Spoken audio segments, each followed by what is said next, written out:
gonna have to ignore all of the background noise going on in this video, and also ignore the fact that it's filmed on my phone, and also ignore the fact that I'm kind of in a bad mood. Hello everyone and welcome back to WaverlyReads. Yesterday I had quite a stressful day to reorganise my room, blah blah blah, and you'll see why in my weekly vlog that will go up on Monday. I didn't get a chance to film yesterday, and I was going to film at night, but then there wasn't enough lighting and it just wasn't, things weren't going right. And today we got workmen in the kitchen and in the bathroom because we're getting a new kitchen and bathroom installed. They were due to arrive at 9 o'clock. I woke up at 8 o'clock to film before they arrived, even though I went to bed at 2:30, and they were here by 8:10. So I've just kind of been sat here saying fuck you guys, but I've decided that I really need to film, and I was going to go out and film, but it's just way too cold. I can't bother to like fully get ready, like I've just been living in the slip. But I'm bringing you today my October wrap up, and I'll tell you something right now. Most of these books in this pile right now are due to The Witch's Song. I am going to be holding up 8 books. Technically I only read 6 books. I'll get to the other 2 during the video. So these are the 6/8 books I read. Technically I read 6 books and then 2 halves of a book, but I didn't DNF. I'll explain that in a little while, but here are the books that I read. We're going to get into it. I was trying to get my thoughts gathered on Goodreads before filming this, but then they turned off the electricity, so this is what I'm left with. I'll just try to gather my thoughts. The first book I read was Love Letters to the Dead by Ava Delaria. I'm not sure how to pronounce her last name. I feel like I overpronounce a lot of things. This book follows a girl named Laurel who has recently lost her sister to an accident. Moves school, she goes to a brand new school to like move away from everyone that knew her so she wouldn't continue to get sympathetic glances and people who knew of her sister. One of the first assignments she is given is to write a letter to someone who is dead. Laurel starts writing all these letters, and she writes them to famous people like Kurt Cobain, Janis Joplin, Amy Winehouse, Amelia Reinhardt, people like that. But then she starts using it as like a diary, as a way to escape, and she continues to write all of these letters without handing any of them in, and ergo Love Letters to the Dead was born. And this book basically follows her trying to like come to terms with what happened to her sister and trying to find out what happened to us. I did enjoy this book, although I considered putting it down and DNFing it a few times as it was a very slow paced book. I'm pretty sure I was like halfway through before she even started to mention what had happened to her sister, and that's like the only part of the plot I cared about. I didn't really care about anything to do with her, to do with the characters that she was meeting. Romance in it is a little bit cute, I will admit. I did enjoy the romance. It wasn't the book for me, and I considered putting it down a few times. I enjoyed the concept of this book, but the book on a whole, not really, so I ended up rating this around a 3-star. Second book I read was Warm Bodies by Isaac Marion. I'm not actually supposed to still have this. This is Shakira's.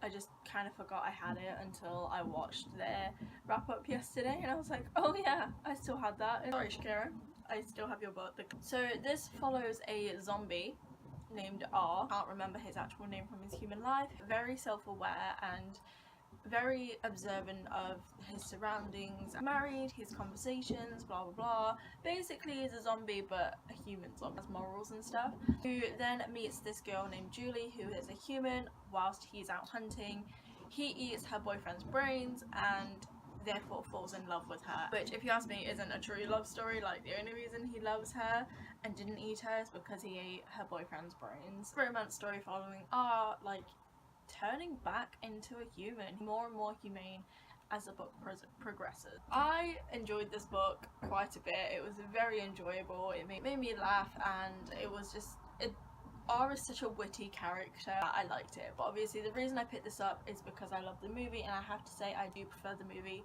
over this book. The book just, it lacked description, and I feel like if it wasn't for the movie I wouldn't have been able to like picture what was happening in the book. I really liked the description, and I ended up giving it a 3-star. I'm really like vague on my details right now, but I just can't remember. I was literally writing Goodreads Review when they turned the flipping internet on. So those were the only 2 books I read before The Witch's Song, other than Twilight by Stephanie Meyer, which I didn't finish. I put on hold for The Witch's Song. I read 191 pages of this and then put it on hold. I'm currently reading it in a different edition. I'm reading it in this edition here, which you can't see because it's white. I've read a bit more, but I'm not going to update you on that, obviously. That's not for this video. I read 191 pages of Twilight because Shakira did a video recently of reading Twilight for the first time, and it really put me in the mood to read Twilight. I decided to pick this up and didn't have enough time to finish it, unfortunately, so I had to go on hold, and I feel I got halfway through it, which is decent.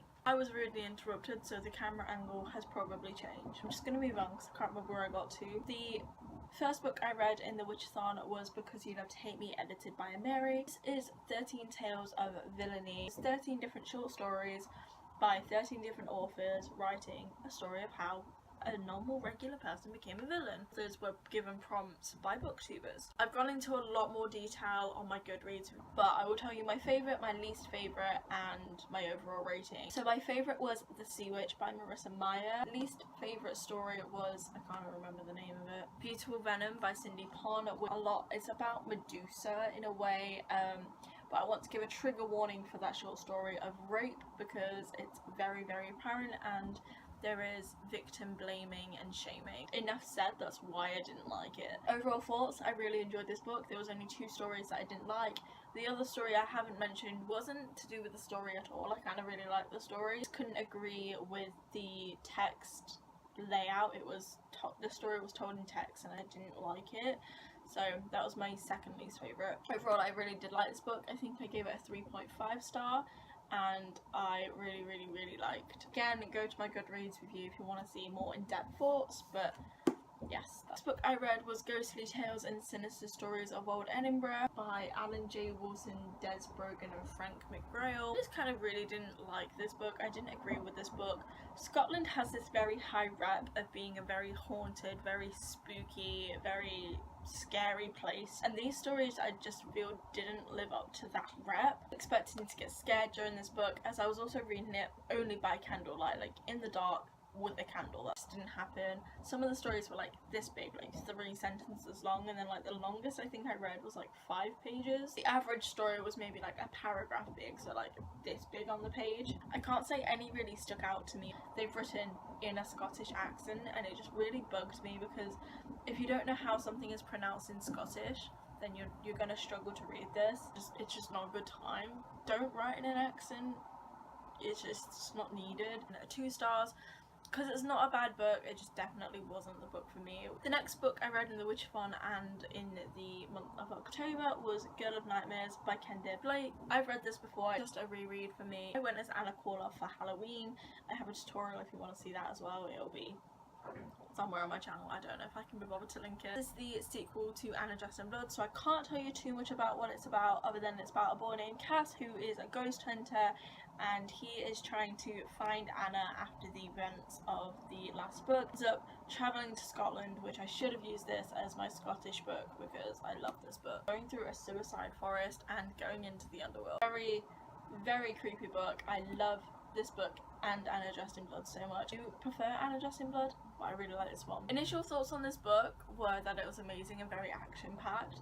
Second time reading it, I realised it's actually quite slow. A lot of the action doesn't happen until the last 6 chapters. The time I read this, I don't remember it taking so long for the action to start. I still really did love it. I love this entire duology. I was going to say series, it's not a series, it's a duology. I wish there was more, but I love this. The ending is amazingly beautiful and very sad and definitely worth the read. The next book and last book that I finished in October was The Method by Shannon Kerr. This is one of those books I picked up thinking, yeah, this sounds amazing, but I doubt I'm ever going to read.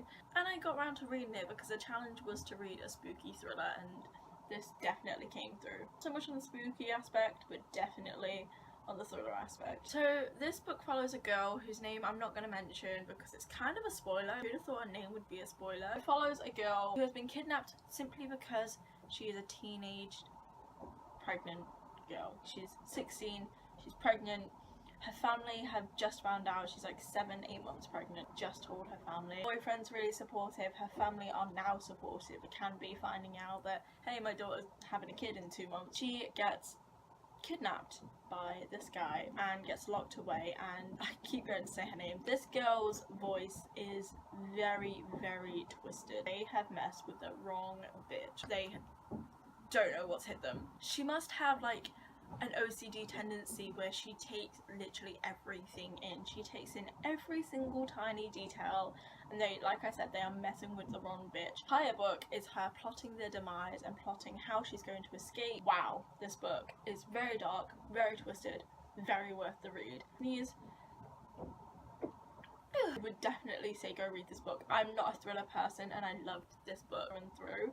So if you are a thriller person or you're not a thriller person, it doesn't matter. I would recommend you to read this damn book. Amazing. I still haven't really gathered my thoughts on it. And then the last book I'm going to mention, again I did not finish, was The Girl Who Drank the Moon by Kelly Barnhill, the group book for The Witch's Son. And unfortunately I got around to starting it, didn't get around to finishing it. I was using this as an audiobook for the last day of The Witch's Son. Happened to be Halloween, and I was using it as an audiobook because we had a lot to do that day.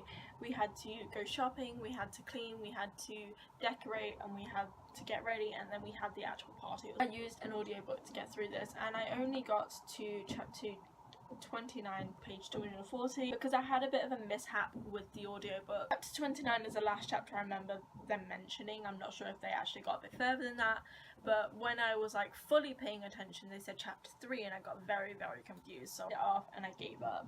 And also I don't really remember a lot of what happened in this book anyway, so I just kind of said I'm going to put it down, I'm going to DNF it, and I'm going to reread it again at a later date without an audiobook and when I'm not stupidly busy. So that being said, I can't really tell you what it's about, and I can't really tell you if I enjoyed it or not because I DNF'd it, but not really because I didn't choose to DNF it.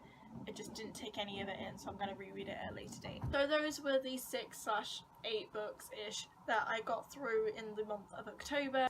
Like I said, 2 of them were not completed. I'm still currently reading Twilight. I picked it up again yesterday. I'm going to have to read The Girl Who Drank the Moon again at a later date. If it wasn't for The Witch's Son, I would have had probably 3 books read this month, so I'm very glad The Witch's Son occurred. I do have a vlog for it if you want to see that. I think it's the last video I uploaded. We'll leave on the end card if it is. These are the books I got through, and I had a really good reading month. My favourite was probably this one here, the Ghostly Tales and Sinister Stories. My favourite, other than Anna Dressed in Blood, is probably The Method by Shannon Kirk, which is a very weird thing for me to say. I don't really usually picture that being a book that I would put on my favourite shelf, but out of these ones, The Method and then Because You Love Take Me were probably my favourite. I'm also excluding Twilight in that one as well. That was my reading month. Let me know what you read down below in the comment section, and I'm going to end this video now. Please go ahead and give it a big thumbs up, and I'm sorry for all the noise going on in the background if you can hear that. Subscribe if you haven't already. I'm back to regular content, so I'll be posting a new weekly reading vlog every single Monday and a new booktube video like this every single Thursday. Thanks for watching, I hope you enjoyed, and I will see you next week. Bye!